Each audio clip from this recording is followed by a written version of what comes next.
Okay, so I will be reading my whole book from the start because now I actually have some good headphones, some good sound quality, so you guys will actually be able to hear it, hopefully. Underaf by Matthew J. Canty, Book 1. Prelude. Without my family, I'd be lost, like a fishing boat with no pole on the intercoastal. Chapter 1. A hard day's night. Rain fell hard on the marble pillars. A man with a dark hood appears from a cave and utters a few words. Coming down now. Could be storming a few hours. He continues noticing the footsteps of what could be a small force of the king. Pole should be around here somewhere, Bron thinks to himself. The horse was a 3-year-old, and keeping him close would be essential to his survival. Where's that horse? Bron says aloud, uncertain of the status of the king's men. Sure to be on his tail, especially after what he just did. A loud neigh draws Bron's attention, and he turns around, seeing a small, shaggy horse barreling toward him. He knocks him to the ground, a loud grunt leaving Bron's lips as the horse begins to settle down. Ding it, Bull, Bron yells angry at the disobedient horse. Bron stands up and brushes himself off, moving quickly to his young horse and giving him a pat on the head. Thanks for coming back for me, Bron says, a rare smile breaking out on his weathered face. The horse neighs, still a bit rattled after recent events. He needed to get back on the road. The king's men could still be close, searching for a traveler like himself. Where is he, damn it? The king will have our heads for this. Bron hears the loud shouts of about a dozen men, and the light from their torches was lighting the trees around Bron and pulled the horse. There he is. Get him, men. They've spotted Bron, and now he must make a choice. To either hop on pole and try his chances on the dirt road near him, or stand and fight a dozen men running at him now, swords drawn. It's time for you all to die, Bron utters, turning to face the stampeding man. Pole, not one to be left out of a fight, gives his shaggy head a sudden toss and stamps his front hooves into the ground, menacingly staring down the mob. The soldiers and weathered traveler named Bron, with his trusty horse, engage in a bloody first strike. Bron, holding a midnight sword in his hand, thrust his sword through the first man, ending his life in a single savage strike. He was outnumbered, though, and he had to make a decision fast if he wanted to save his own life. Pole, here, Bron screams to his shaggy horse. Hearing him, Pole ran to Bron, and the man hops on quickly, hitting the side of the horse with his foot. Now, Pole, if we can make it to the tree line, we'll be safe, Bron shouted. Pole, reaching his stride now, galloped confidently towards the first of the trees. The soldiers, reeling from their first encounter with the seasoned warrior, point to the man on the horse, screaming, "Get them!" A few archers take out their bows, string the arrows with fast fingers, pull back and release a small volley towards the escaping warrior. Bron ducks quickly, the heavy arrows flying over his head, narrowly missing Bron and thudding soundly in the tall oaks on the forest line. Almost there now, Pole. Bron hurries the shaggy horse along. Pole's head reaching the tree line now. Back with the soldiers, they say with each other, "Where'd he go, that damn thief?" Wondering where Bron the warrior has disappeared. Outpost should be around here somewhere, Bron thought quickly to himself, holding the tan satchel with his stolen treasure close to his chest. Meanwhile, the king's swordsmen were racing through the forest, hoping to catch the man with the midnight sword who had killed their friend. This dragon egg he was carrying could mean big things for the resistance, though he was not out of the woods yet, and with the king's men breathing down his neck, he needed a lifeline, and fast. Pole, the horse, was breathing heavily, his shaggy head moving up and down quickly as he carried his grateful master through the dense forestry. Not far now, Pole, Bron says encouragingly to his faithful horse. He sees it now, the flag for the rebel outpost jutted proudly from the forest like a totem pole out of the beach. "Lower the gate! Lower the gate now!" Bron yells through the forest tops as he approaches swiftly from the tree line. Two sleepy-looking guardsmen pick their heads up from the two cozy thatch hut chairs. "Ronald, open the gate now!" Jerry, the guardsman, yells to his compatriot. Ronald begins running towards the gate lever, the sounds of the horses' hooves getting louder as a weary-looking traveler approaches on horseback. In his arms, a large sack made of leather. "Here goes!" Ron shouts as he grabs and pulls down a lever triumphantly. The old grate creaks loudly, begins to fall quickly over a small dugout trench surrounding the gate. Bron and Pole were hammering down now, getting traction on the forest floor as he galloped on. Bron rides the horse through the gate, feeling better about his fate as a wanted man. Once inside the outpost gates, Bronn hopped down from his faithful horse, giving him an appreciative pat on the head. Good horse. We'll see to finding you the best grain Goldilocks can buy once we sort this mess out, Bronn tells his horse, moving quickly now towards the center of outpost. Need to find the Greymaster now, Bronn thinks to himself, hugging the warm satchel to himself, feeling the dragon egg inside, responding softly to his touch. Passing through a set of tall oak doors, Bronn begins to think to himself about his longtime friend and former teacher, the Grandmaster, and hopes he can come to a resolution to this wild story as soon as possible. The Grandmaster sits on a large wooden throne, his large head balding in the middle, giving him the look of a wise old monk. Bronn, you're here to visit your old friend, the Grandmaster says affectionately to the warrior as he makes his way to the center of the floor, still holding the precious dragon egg he went through so much to retrieve. Sorry to barge in like this, Grandmaster, but we have a problem, Bronn says to the Grandmaster, needing his help desperately in this moment. I see that. It's been this long, and you haven't even challenged me to a game of Dazzle's chess yet, the Grandmaster responds, standing now to meet his former student on the floor of the hall.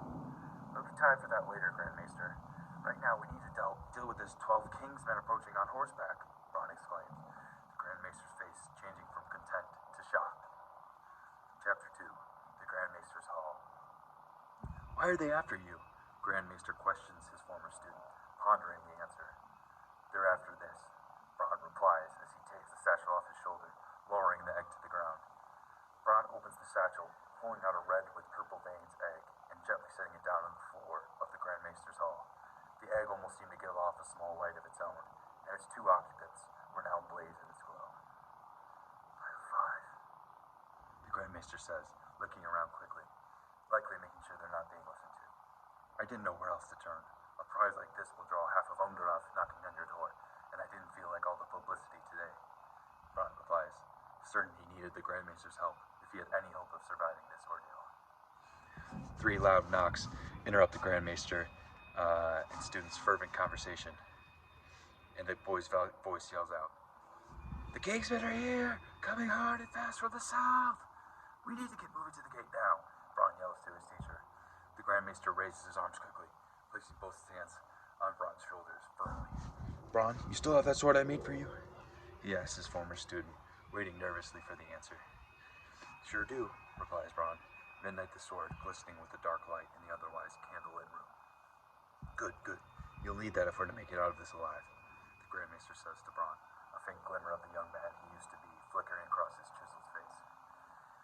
Bronn yells to his maester, we need to go now for to reach the outpost gate before the Kingsmen. I'll leave the egg here to keep it as safe as possible. Bronn gets up to leave, his Grandmaster following behind him. As they exit the Grandmaster's home, Bronn turns to his former maester again and says, if we make it out of this one alive, I'll let you name the dragon. The Grandmaster looks like a shock goes through him as the words from his favorite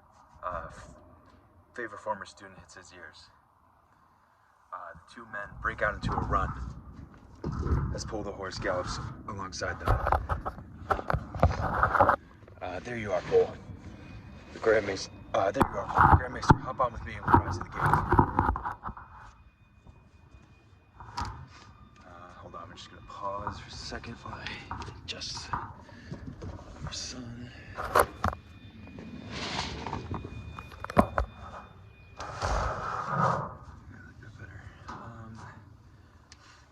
Alright, so continuing. There you are, Pull. Grandmaster, hop on with me and we'll ride to the gate. The 2 men hop on the horse and gallop fervently to the large menacing gate, looking out into the deep forest that almost seems to be from another world. Haven't had a work like this in years, the Grandmaster yells to Bronn. The horse moving quickly now as they neared the destination of the gate. A sturdy-looking boy with chestnut hair, holding a longbow, is waiting for them near the gate, its large oak frame in the upright position, keeping the Kingsmen, who have gathered near the large body of water encircling the outpost, thankfully at bay. Bronn speaks in a hurried tone. Told you, Grandmaster, the Kingsmen are after me, and this time I can't just ask them nicely to leave. The Grandmaster hears the news with a somber face, preparing for the coming battle sure to come. Give us the dragon egg now, heathens, or ye shall face the full force of the king's wrath. A tall man, dressed in armor tinged with gold, yells from the other side of the moat.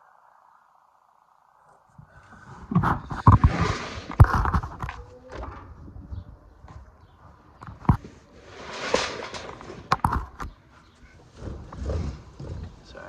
Pause.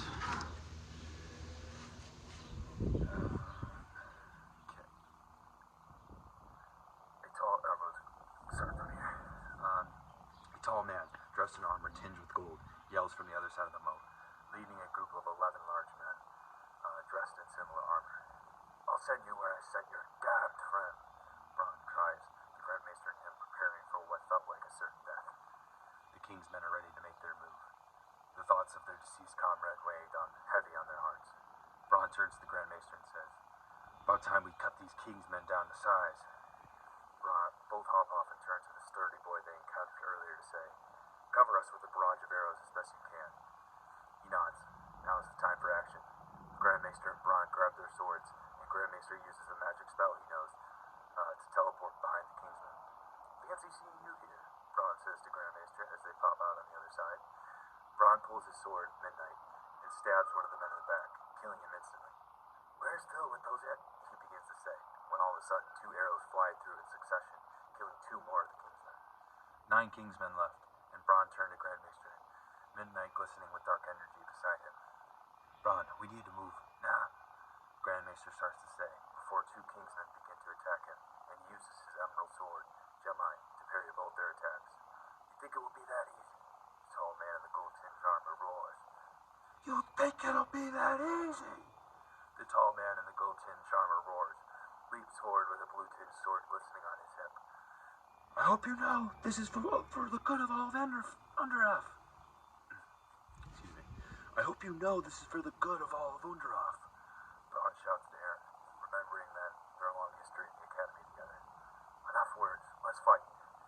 Aaron replies by drawing Chrysalis, the blue sword in one fluid motion. "I hope you know I won't let you stop me, Aaron." Bron draws Midnight and lunges towards Aaron. The other 8 men start to reach for their swords when Aaron says to them, "No, stop. I can handle this scum myself." Whilst holding Chrysalis out in front of him with both arms, Aaron steps forward. Bron steps forward with Midnight still in his hands. He says to Grandmaester as he walks away, "Don't you forget about that dragon deal." Grandmaester readies his green sword and says, "Thank you, young one. We'll defeat these vermin if it's the last thing we do." Bron knows what must be done now. In a quick and brutal swing, he goes for Aaron's left leg, slicing a wound in his calf. "I see you want a real fight then," Aaron says now. Bron readies himself. Midnight firmly clasped in his hands. "King Danfon, for you," he yells, as Aaron steps forward and makes a quick, brutal slice towards Bron's throat.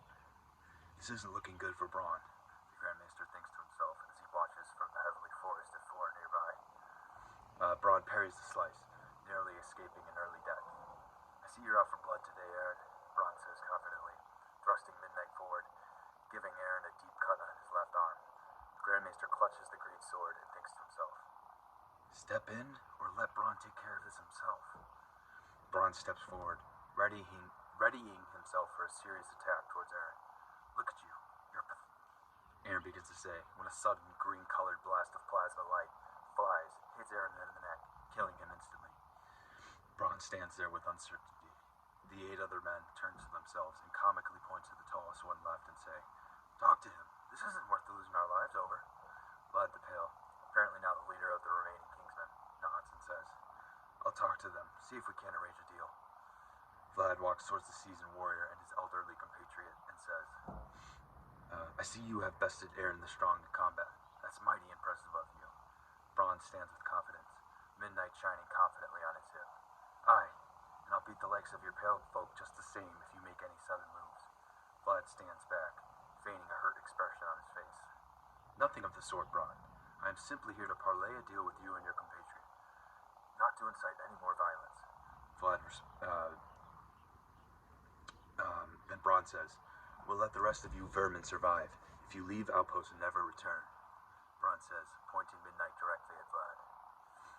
Vlad goes on to say, "Listen, Bron, you know the king as well as I do, and you know he'll want that dragon egg back." Bron takes a step forward, says, "Leave the king, come join the resistance, and make Outpost a safer place." Vlad stands there for a moment, looking thoughtful.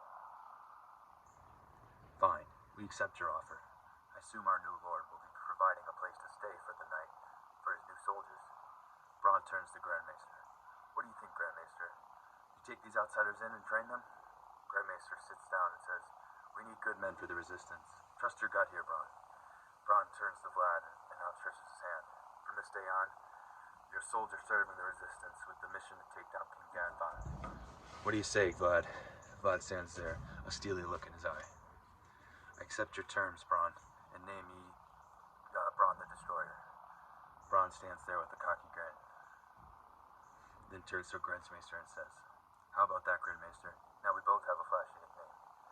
Grandmaster stands and replies, don't start. We have business to attend to, Lord Braun. Is that what I should call you now?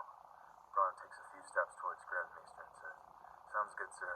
Let's use some teleport magic now to get back to Outpost and check on our progress. Grandmaster says in reply, sounds fine, but don't you need to send Vlad on his way? Good point.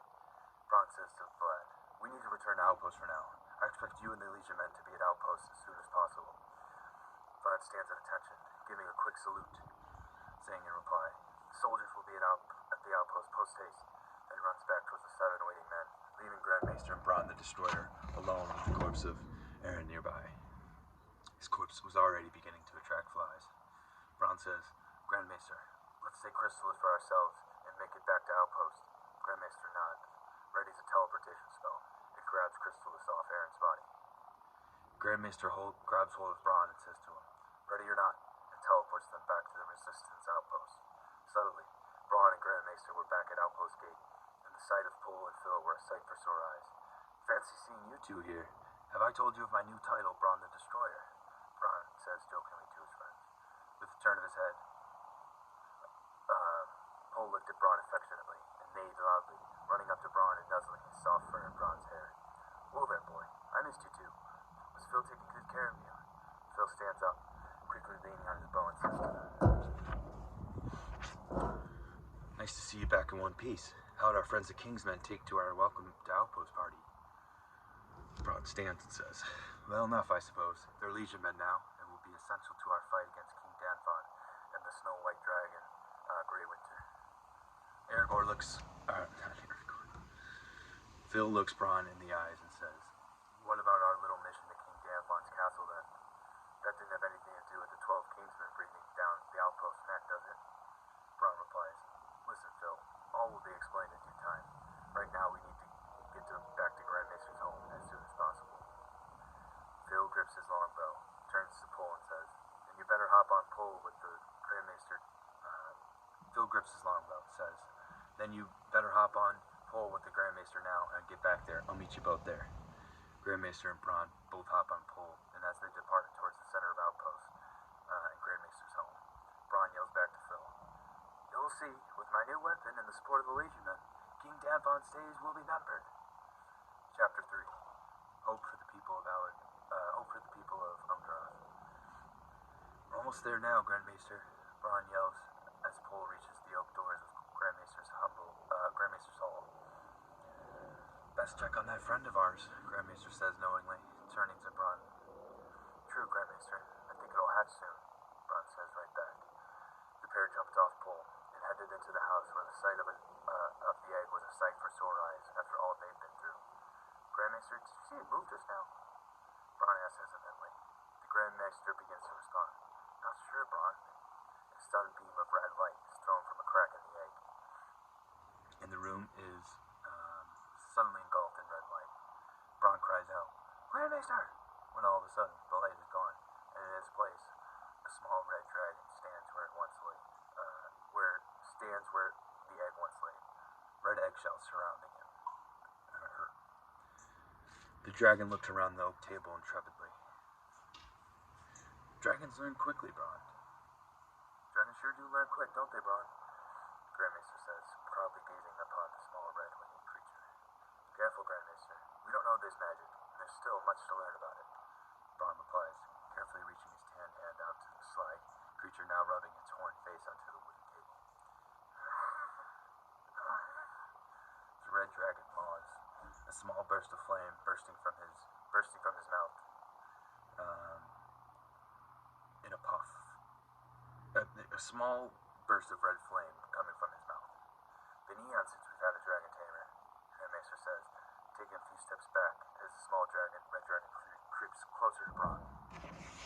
Indeed, would be a Suddenly, bright lights and colors fill Bron's head as his mind is teleported away from the Grandmaster's Hall.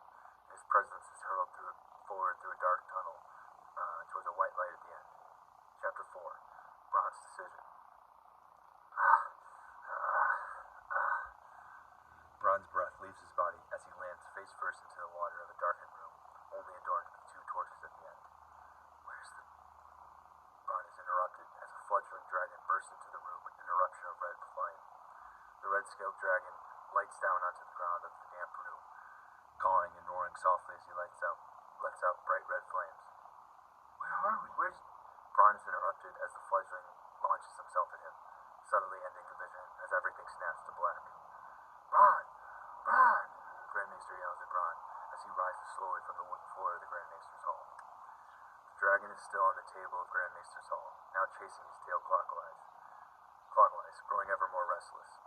Someone ought to claim this dragon. It ain't gonna be me. I'm much too old for it now, Grandmaster says, his light gray eyes reflecting the torchlight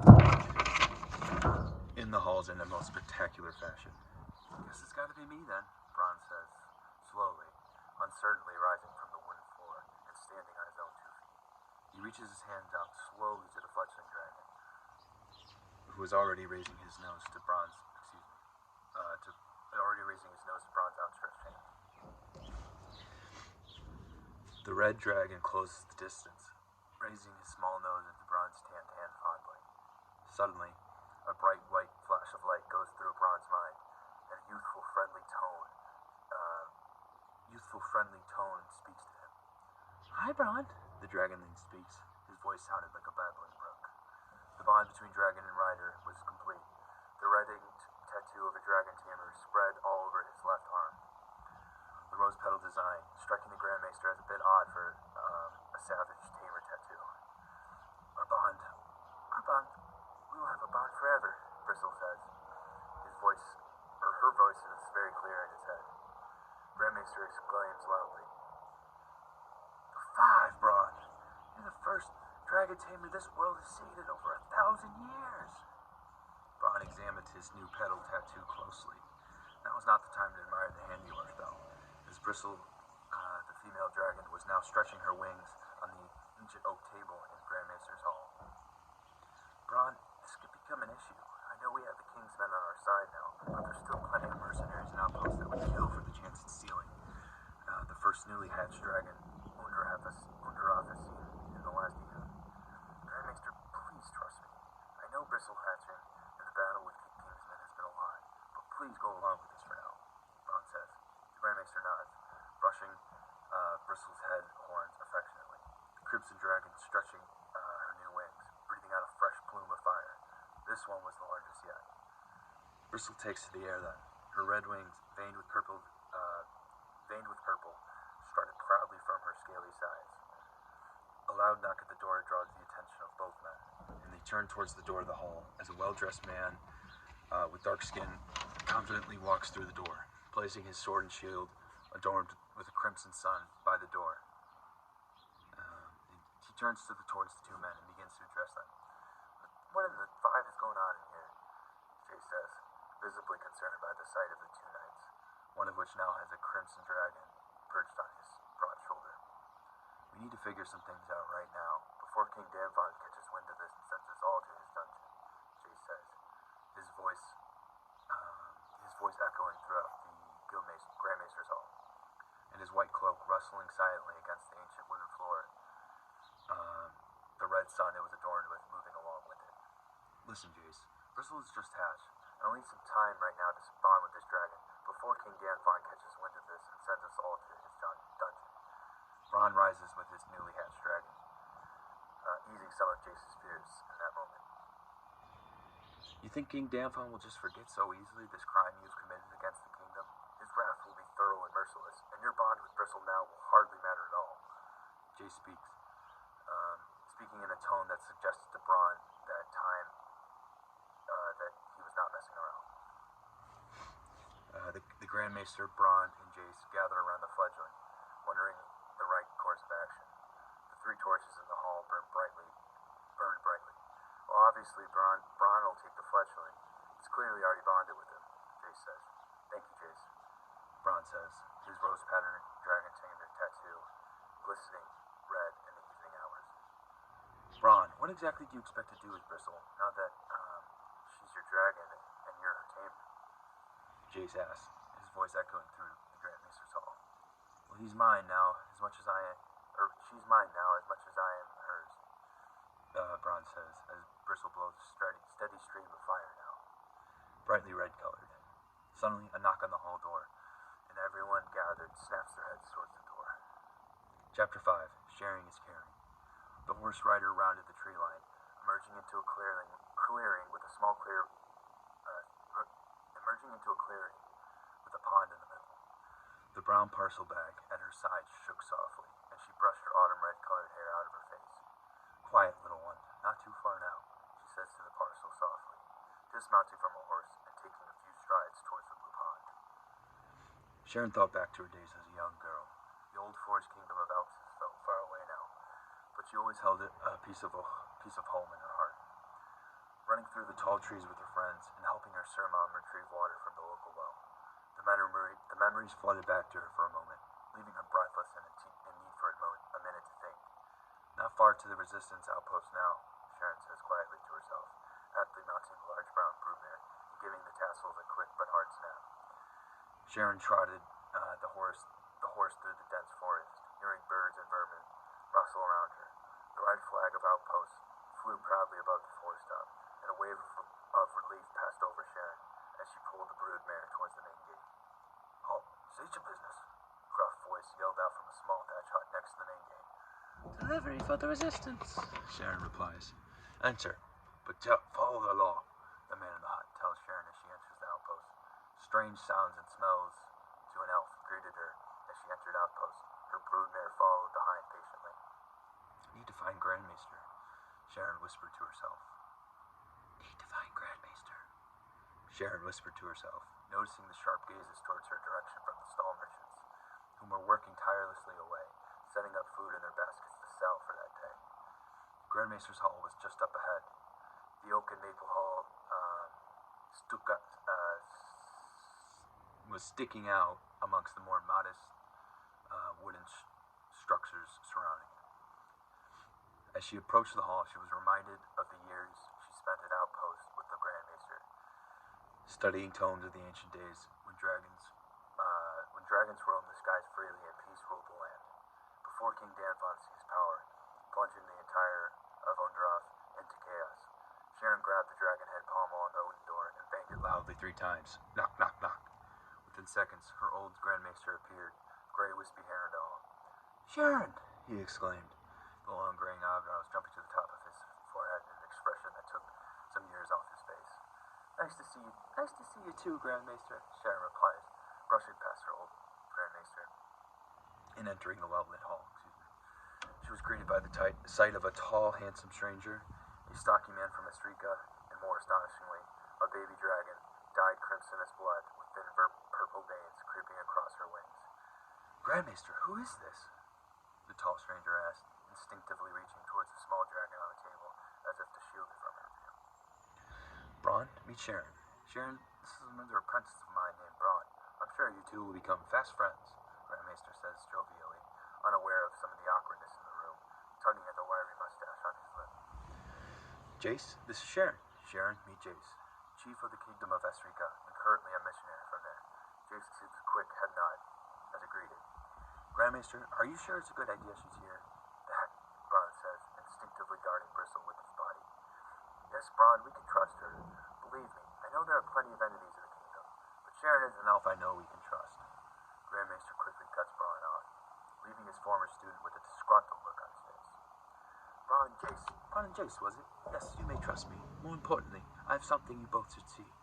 Sharon reaches into the brown parcel bag at her waist gently, hoisting from its folds a sage-green egg with golden wiry veins protruding from its shell. Bron and the Grand Maester both gasp.